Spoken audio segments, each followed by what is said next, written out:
and thank you for coming to my talk. Going to talk a little bit about making some decisions in cybersecurity and also on your farm. And hopefully this will help you create a functional ecosystem.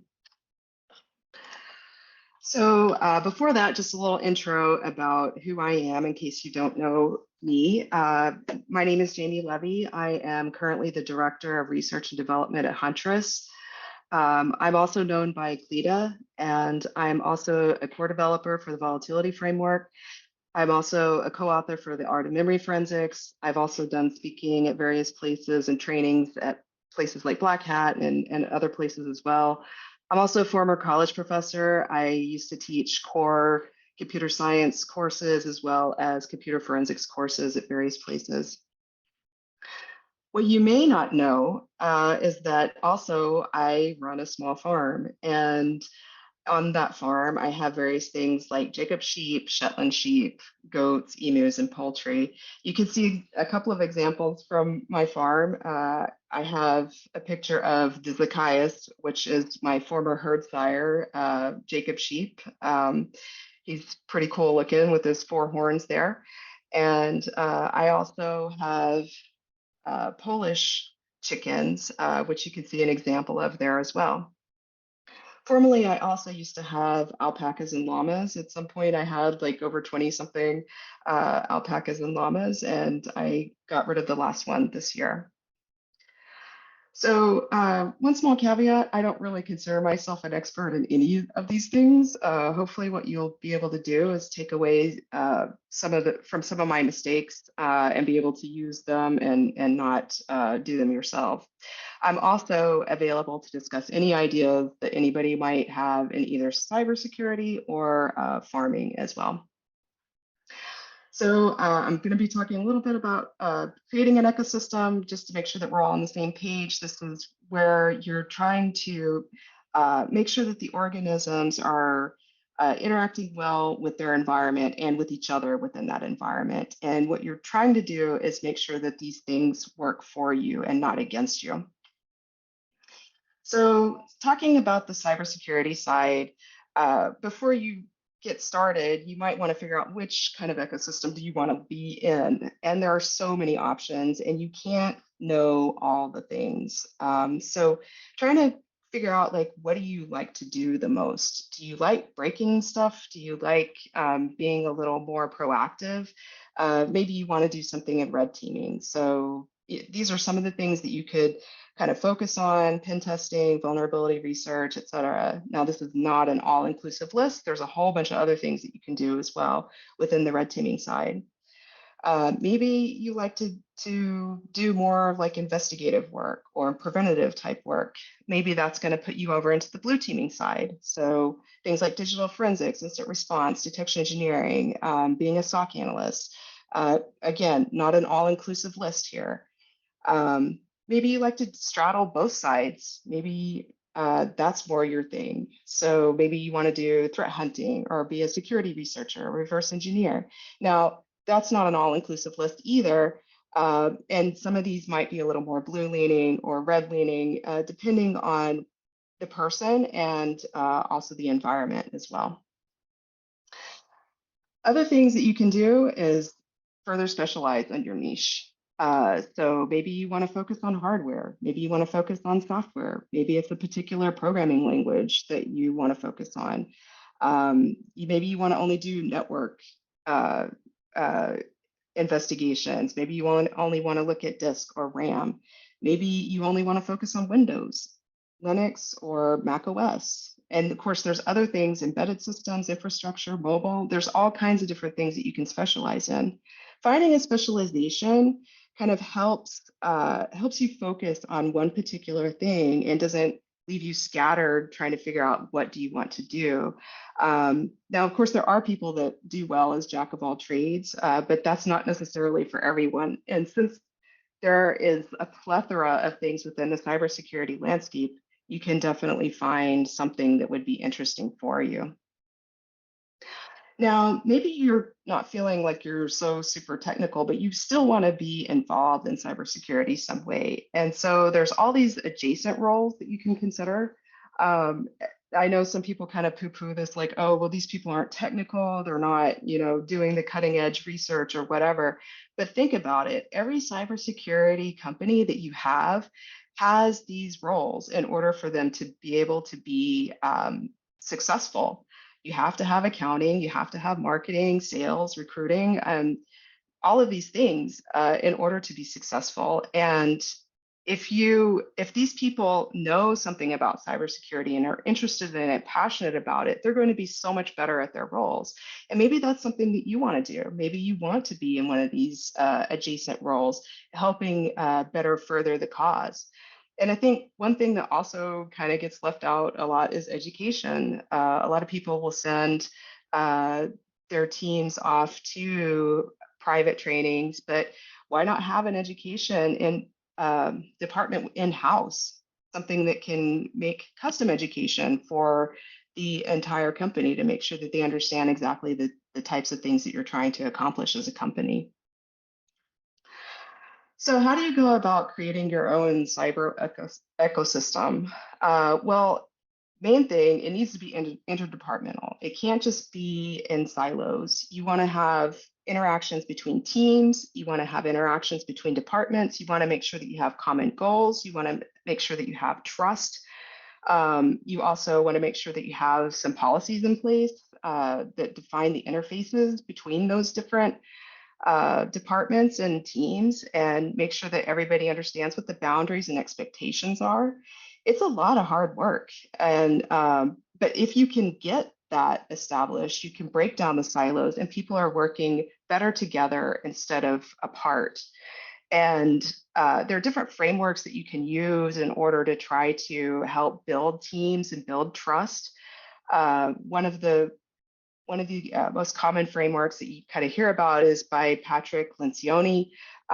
He has a book called The Five Dysfunctions of a Team. Definitely recommend reading that if you're trying to build a team and trying to figure out why your team is dysfunctional, why they're not getting along, or why they're not performing well.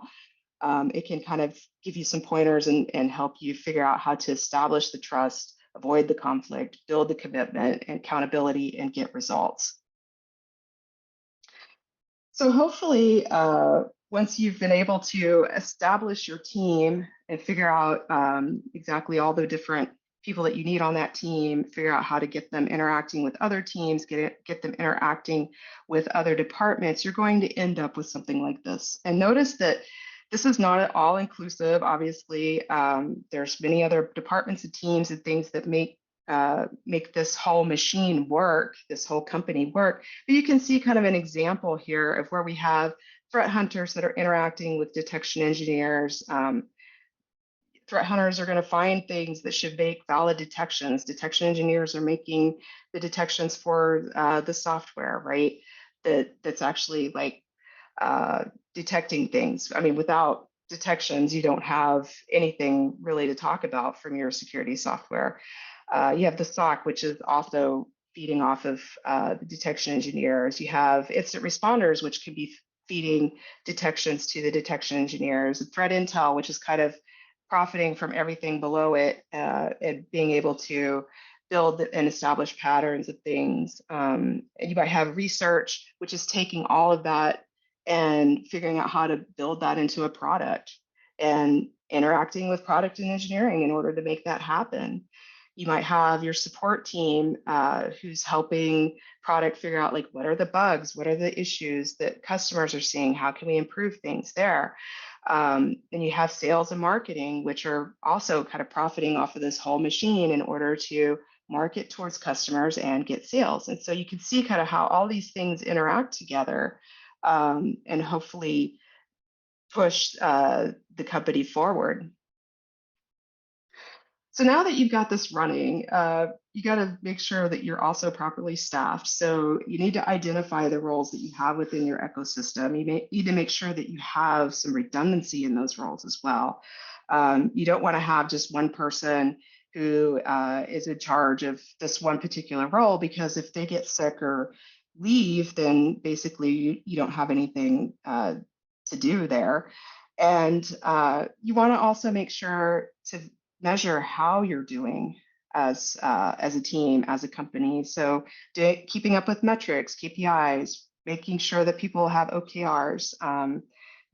So just trying to figure out like what's actually going on. And that also helps you establish how much headcount do you need as well. And then making sure that you're always training up your people on your team, making sure to bring in more junior people and train them up, because eventually people are going to want to maybe do something else, or they're going to outgrow the particular role that you have. For instance, if you have a SOC, like people don't usually stay in the SOC much more than 2 years. So you have this constant kind of turnover. So you need to make sure that you have training in place so that you can have more junior people and give them opportunities as well. Also, on the flip side, if you're a potential new hire, you want to make sure, how is the team run? Are they working with other departments, or are they just basically silos? Because siloed teams really don't do very well in my experience. So you want to make sure that you have some kind of interactions with marketing, with sales, with other places within the company, so that they know they have that visibility of like what is actually impactful and what needs to actually be worked on. Also, as a manager, you should be mindful of your impact on people. So there have been studies that show that managers do actually have an impact on mental health for their direct reports. So make sure that you're mindful of that you do have an impact on others. Also, make sure to speak up for yourself and your team. Is somebody saying something against your team? Don't just leave them in the lurch. I know sometimes it's a little bit difficult. Maybe you don't want to get yourself in trouble either, but that's what you're there for. Also, coaching sessions. A lot of times companies will have coaching sessions or things available as part of your perks.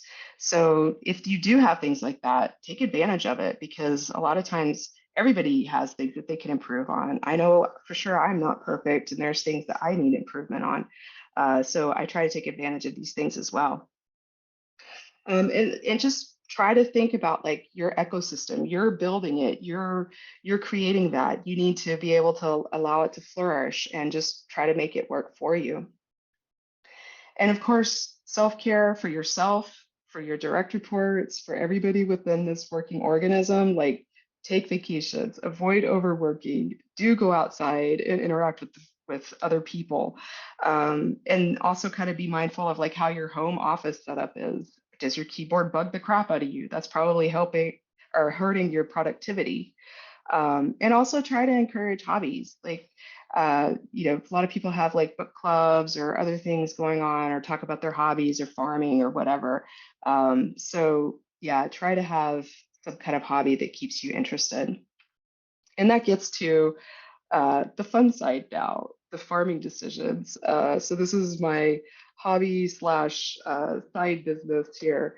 So now, I mean, I know a lot of people are kind of moving out of the cities. There's a lot more remote work. People are probably thinking, they want to do something else. They want to maybe grow something or have livestock or have a little farm.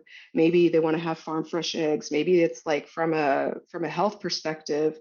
Whatever it is that's making you think about doing farming, make sure that you do a lot of research ahead of time. Make sure you figure out, what do you want to concentrate on? What are you good at? And research the crap out of it, because no matter what, there will always be surprises. So for instance, let's say that you just want to focus on having an orchard. So maybe you want to do apple trees. Do you have a problem with cedar rust in the area, which is something that can affect your apple trees? It basically makes the leaves get brown and kind of rot off the trees. And it's pretty hard to get rid of. Once it's in the environment, I think it's impossible, but it's something that you would have to be constantly dealing with, and may not be worth having apple trees in that particular area.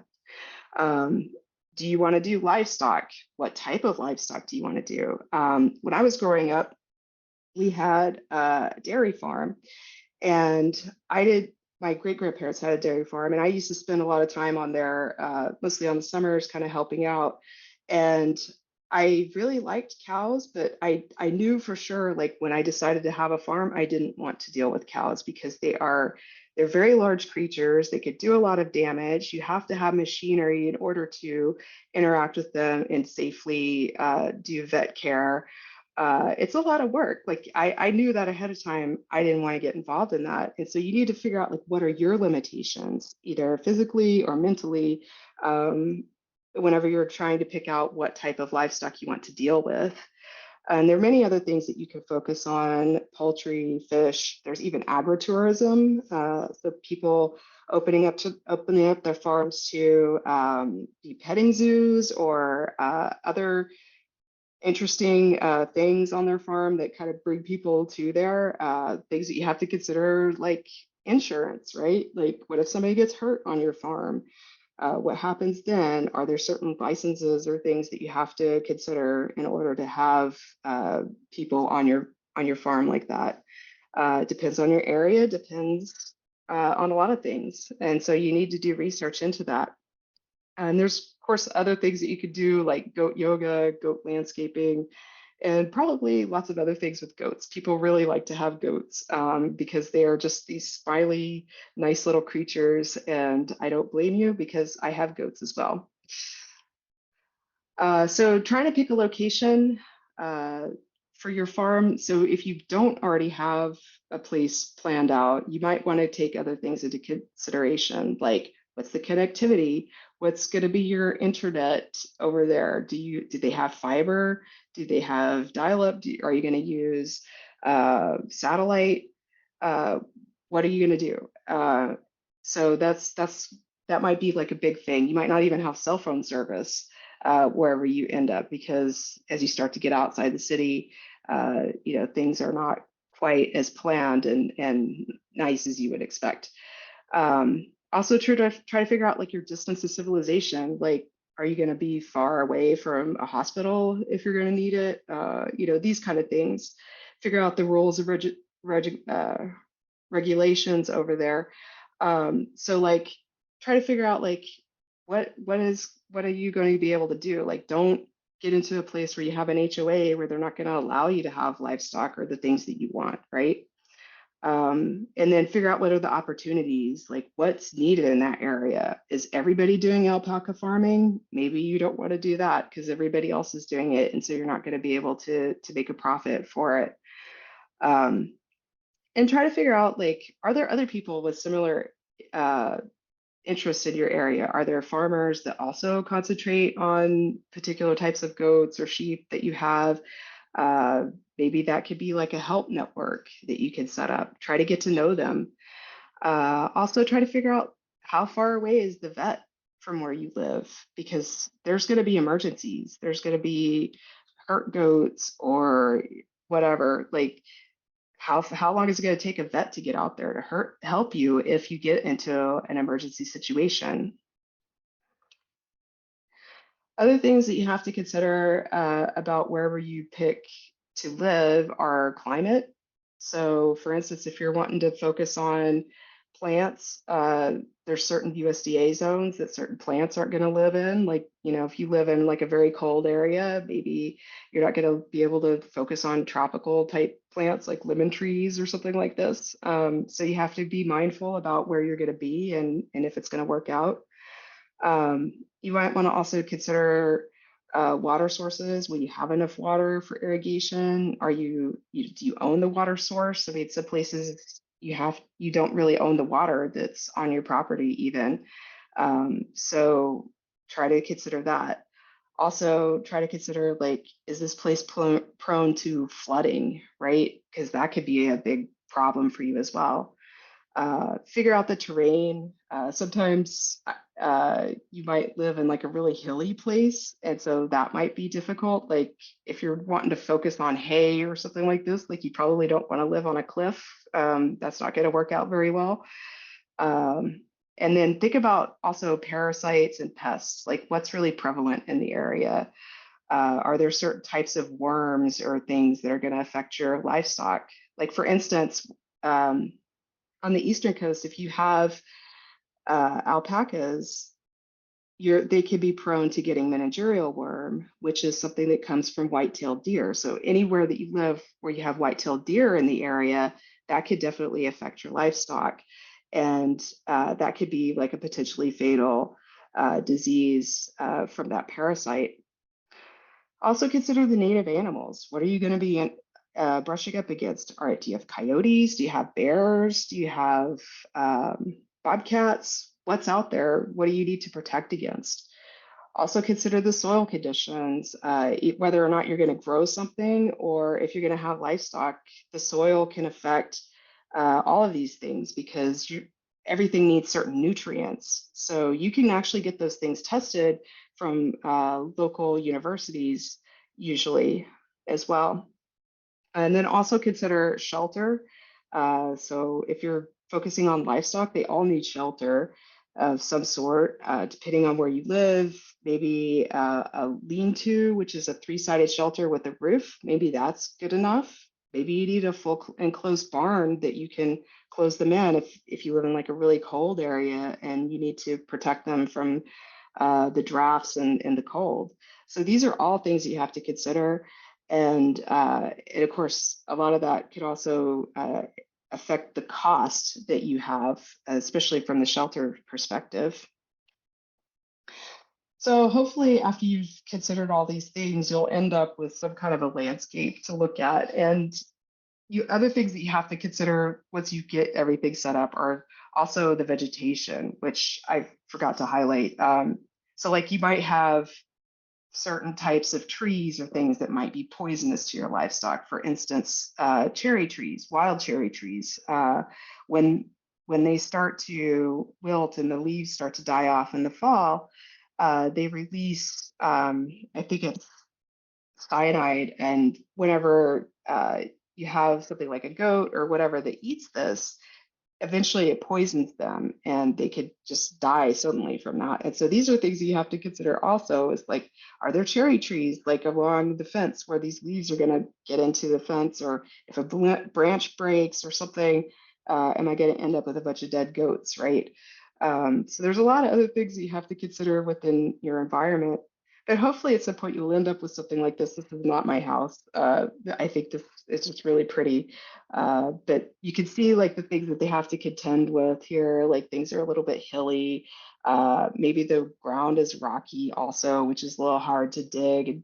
But you can see that they've been able to put up a fence and they have trees there to provide some shade, but not too much, especially not around the fence, right?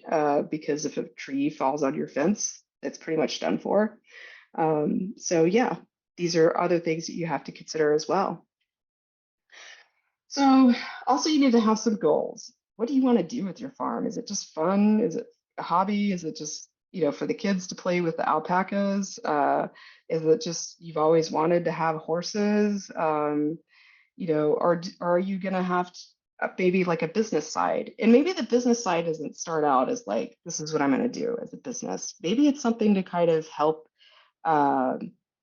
make ends meet, right? Because animals are expensive, feed is expensive, hay is expensive. Eventually, you might want to try to figure out a way to kind of lessen your expenses. And so that's where the business side comes into. And you want to make sure that you're covered as far as any licenses or certifications that you need. You might want to create an LLC to kind of protect you from that as well. And then figure out like your banking expenses. You might even need to get an accountant depending on how crazy your farm business gets. And so these are things that you have to consider and kind of go in and plan.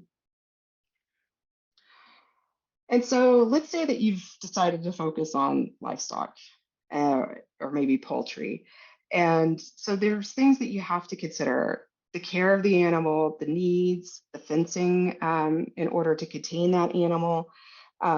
You also need to figure out the distance from a veterinarian, and also does the veterinarian actually take care of that particular animal that you have? Like for instance, when I had alpacas, it was hard finding a vet who would actually deal with alpacas. Like most of them only dealt with horses or goats, and they didn't feel comfortable enough to deal with alpacas.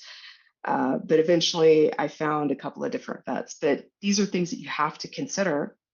Also, you should get comfortable giving medical care because a lot of times the vet can't just come.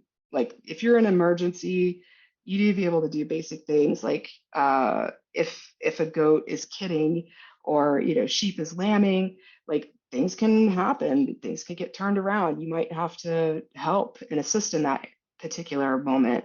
Also, there's a lot of routine care. Different vaccinations and things that you have to give animals. Learn how to give shots so that you don't have to have the vet come out. It's very costly to have a vet come to your property, and there's basic routine care that you can do yourself. Also, you need to figure out like the dietary needs for the animal. Do they need something like copper, or do they need certain minerals or things added to their feed in order to be healthy. And also you have to figure out security, which I'll talk about also. But you can see I got my security team here, my dogs. Nothing's going to get in there and mess with these emus with these dogs around. And you need to figure out how can you let these animals get used to each other. The dog has to get used to the animals that it's protecting. The animals have to get used to the dogs as well. And so this is all like about building trust, building that team of animals and building that ecosystem. You also need to have realistic expectations about your animals. Like animals have, they're sentient beings and they're going to have ideas about how things should go. And it's not always going to be the way that you think that things should happen. And so you need to be able to kind of temper your expectations there. You also need to figure out, are you ready for this? Are you strong enough and healthy enough to deal with all these animals? Because for instance, with sheep, like you have to shear them once a year. Are you ready to take that on? That's something that's part of their basic care. If you're not ready to take something like that on, don't do it. Don't do it to yourself. Don't do it to this poor animal. Because they are basically at your mercy and you have to take care of them. Maybe you need to hire somebody to help you. Maybe you have family who's going to help you. You need to figure out all these things out before you get too far down the line. And so, trying to build your team, you need to make sure that you have security. I think just about anywhere that you live, there's going to be some kind of predator situation. There's going to be coyotes, there's going to be bobcats, whatever. You need to have some kind of deterrent.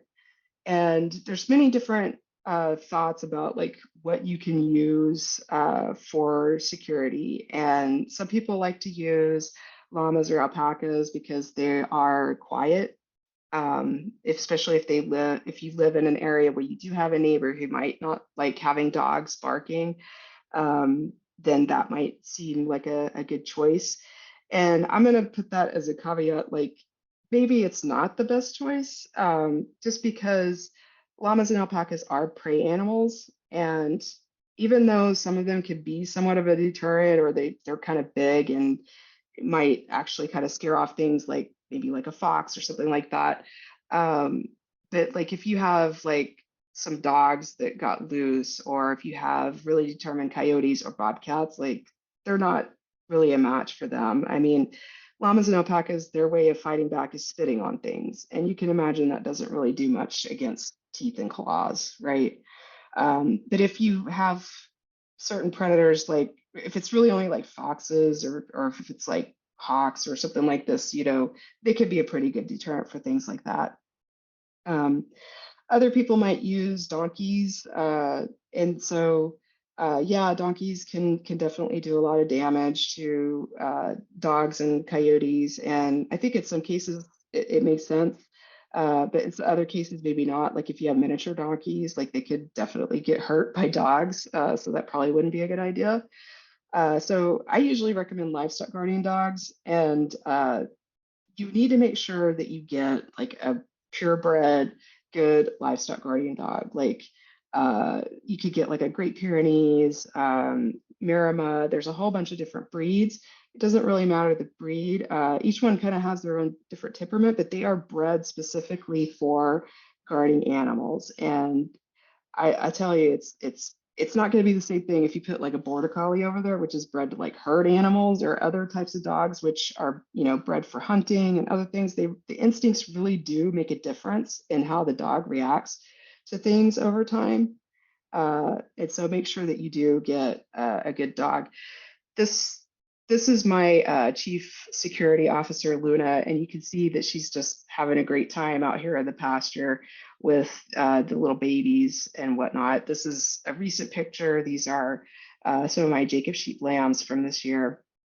And this was my last alpaca, O'Neill, our last llama, O'Neill. And you can see that he's having fun here with his goats that he's playing around with. So these are things that you have to consider. What are the predators? What are the livestock that you're dealing with? And how much noise can you tolerate? Also, other things on your farm that you need to consider are remediations, things that you want to get rid of in your ecosystem, things like parasites, weeds, bushes. So you have to make sure that you get the right person for the tool, for the actual job that you're trying to do.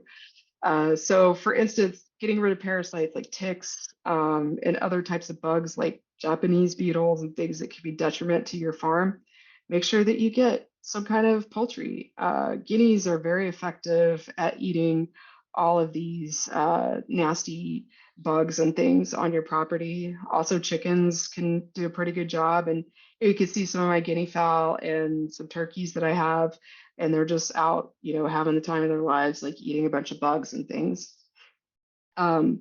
Also, you might want to get goats if you have a problem with weeds and brush on your property. They're great at just clearing out land. So you can get temporary fencing, like electric netting, and you could put that up and let the goats just have at it in various places. So other options that you might have on your farm, and some of these I have, like ducks. Ducks get rid of slugs and snails and other nasty things that some of the other birds don't want to eat. And that's very important because certain diseases like managerial worm, which is fatal, comes across from the white-tailed deer to snails, and then the livestock accidentally eats the snail, either the slime or the snail itself. And so if you have ducks, that helps clear that up pretty well, because the ducks will just wipe that out. So try to figure out like what is the right animal for the job, and try to have a lot of diversity, and that way you'll be able to knock out a lot of these different parasites, weeds, and other things that bother you on your property. So then try to figure out like how could you identify what your market's going to be, and in order to profit. So first of all, what are you going to focus on? Is it going to be eggs? Is it going to be wool? Is it going to be what other byproducts? Are you going to sell off livestock? Are you going to sell them live? Are you going to take them to butcher? What basically are you going to sell? And then figure out, what is your venue? Is it mostly local people? Is it word of mouth? Are you putting things on Craigslist? Are you going on Facebook Market Center? What are you doing there? And then also make sure that you have the certifications. Like, so for poultry and eggs, if you're talking about hatching eggs, like you need to be NPIP and AI certified, so that people know that you don't have certain diseases within your poultry. And this is particularly important if you want to sell over state lines. It's something that's required in order to even be able to ship eggs, that you have the certification. As far as livestock go, if you're selling live livestock, a lot of times you have to have a health certificate if you're selling over state lines. That just for the person who has to take it over the state lines, like in case they get stopped or something, they have that health certificate that says, yes, this particular thing is healthy, whatever it is, so that they're not bringing some foreign items or parasites or disease over the state lines. So hopefully, after you've identified all the different things that you want to focus on, the security mechanisms that you're going to use, you're going to have this nice ecosystem, and you're wanting these things to interact with each other. Like you might want to have these ducks to eat the bugs so that you're not going to have as many parasites. You might want to focus on sheep, and they're going to help keep the grass kind of mowed down also, and the weeds as well. You want to figure out also, you want to make sure that you have enough room for the animals that you have. You want to make sure that you have more than one pasture also, so that you can do rotations, because that is healthier not only for the pasture but for the animals, that they're not just constantly browsing in only one place all the time. And so it also gives the grass a chance to recover and come back. You want also want to make sure that you have certain plants and trees and things that are basically good for your environment. You want to make sure that you do leave some trees in your pastures, that you have shade, because especially if you live in a very hot area, like you don't want to just have it like all sunny, because basically sheep and goats, like they need to be able to get out of the sun sometimes. And you want to make sure that all these things interact with each other, so and that they get along, because if you have something that doesn't work on your farm, there's no reason to keep it. If you have a goat who's like constantly getting out trying to get itself killed, or starting to teach the other goats how to get out, maybe that goat shouldn't stay around on your property. Maybe it should go to somebody else's property, or something else, like who has the time to deal with it. So there's a lot of things to consider, but hopefully at the end of this, like you'll be able to get something that's working for you. Crop rotation, animal rotation, everybody working and living happily together. So some takeaways from this: try to make your surroundings work for you. As I've said so many times, try to find a place that makes sense.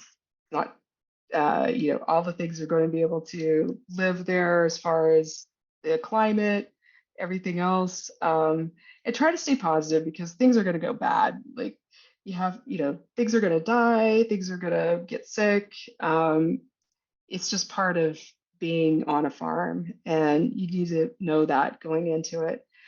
And make sure you don't take on too much. It could get pretty out of hand pretty quickly. Like I want to know all the things. I want all the things, like alpacas, sheep, goats, everything, and you might take on everything on all at once. Don't do that. And also, like, consider, like, if you do get sheep and goats, like they have very different dietary needs. Like goats need to have copper, sheep don't have to have copper, and they can actually die if they eat copper. So you have to think about, like, how are you going to handle all of these different animals? Where are you going to keep them? How are you going to keep them where they need to be, and healthy as they need to be? So taking on too much at once is going to definitely set you up for failure. Um, Keep learning also, because there's constantly things that you can learn about the animals and plants and things that you're taking care of. I'm learning constantly every time I'm figuring out, like, oh, there's something new that I need to know about these particular animals, or something that I'm not doing right. So just make sure that you keep learning. And there's plenty of places on YouTube that you can learn about, and I can give you some links as well. Lots of good people that are showing exactly what they're doing, and also the hard times that they have on the farm as well. And just know that farming is hard. It's so worth it when you, to me anyways, you can see here with a couple of Shetland lambs that I had this year. That's what makes it worthwhile to me, is just the new life, and just the happiness that I get from the animals. But I'm not gonna water it down, that it's hard work, and you need to make sure that you're ready to take that on. So with that, I'll let you know if you have any questions. I can take everything on Slack. Yeah, we have a few questions lined up for you already. The first one is from the Gibson, who wants to know your personal favorite livestock to keep. My personal favorite, Hmm. um, I think honestly, it's chickens. I think like they're the easiest ones to keep, and I really get a lot of enjoyment out of them. It's amazing. Like they really do have personalities. You wouldn't think that chickens do, but they all do have separate personalities, and they're just sweet animals. And yeah, I would say chickens definitely. All right. We also had a question from Yale, a more serious line. How do you budget and plan for goat end of life as a farm owner? That's the personal blocker for Yale. Oh, yeah. So basically all the goats towards the end of their lives, like they will stay on the farm. I don't I don't have any notions of selling them off after they're a certain age. You get attached to them. So as far as budget goes, that's probably where it just sinks into my pocket. Like it's just a personal thing at that point. Like they're just a pet, and I know that I'm in it for the long haul with them. As far as having to put a goat out of its misery, there's certain methods to dispatch them that I won't get into, but it's something that you have to consider also because you don't want them to suffer. So things can get to a point where you do have to consider that.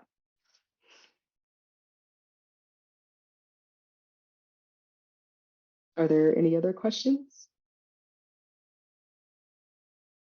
Yes. Okay, so the next question is how you take care of your animals while you're traveling, because you're in a line of work that sometimes involves that. That is a great question, and I should have highlighted that even more. But yeah, that's something you definitely have to consider is that eventually you'll have to go somewhere, and who's going to take care of it? Luckily, I do have a partner who helps me with this, and so he usually stays home and takes care of the everything. But we do also have some neighbors who can help as well. But of course, the best thing that you can do for everybody involved is be highly organized. So make sure that you have all your feeding routines written up. I have a document in each of the barns, like for the chickens and whatnot, exactly how much does everybody get, exactly how many scoops, what, and whatever, and make sure everything is like highly organized, easy to get to, that the feeding areas are highly organized because you don't want people just tripping over things and slipping in the mud and whatever, because it's going to make the experience like bad for them as well.